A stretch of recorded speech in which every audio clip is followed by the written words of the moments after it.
បងតែម្នាងដែលអូនយល់ថាខំគេ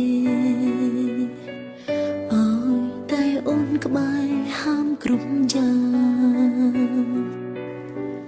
ហាមមិនអើយមើលคนស្នេហាបែកបាំងព្រួតប្រាំងព្រោះខ្លាចប៉ះលើខ្លួនឯងចំរៀងមិនអើយអូនស្ដាប់បទឈឺចាប់ពេលផ្លែត្របែកក៏មិនអើយញ៉ាំពេលក្បែរគ្នា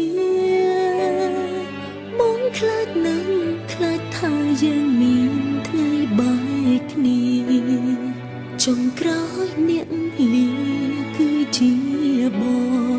ងអូនយល់សព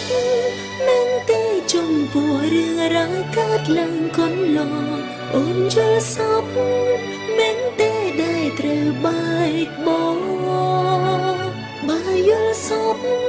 មិនក៏អូនចេញតែយំរាល់ថ្ងៃនឹកបងប្រាប់អូនផងថាអ្នកណាអើយបាន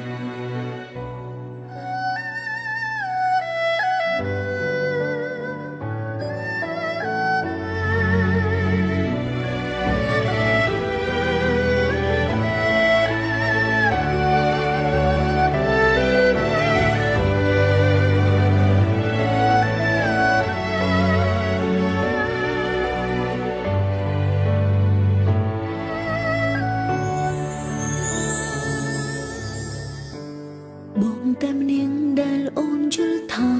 ខំគេអើយតែអូនក្បែរហាមគ្រប់យ៉ាងហាមមិនអើយមើលคนស្នេហាបែកបាំងព្រួតប្រាំងព្រោះខ្លាចប៉ះលើខ្លួនឯងចំរៀងមិនអើយអូនស្ដាប់បទឈឺចាប់ពេល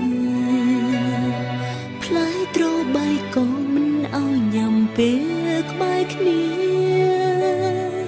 បងខ្លាចនឹងខ្លាចថាយើងមានថ្ងៃបែកគ្នាចុងក្រោយអ្នកលីគឺជាបង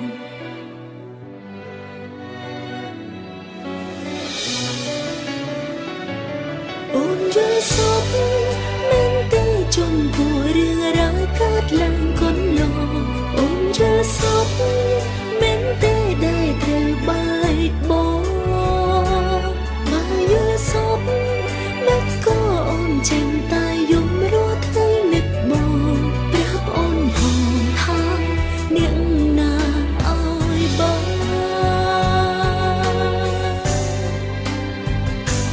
អូនយល់ស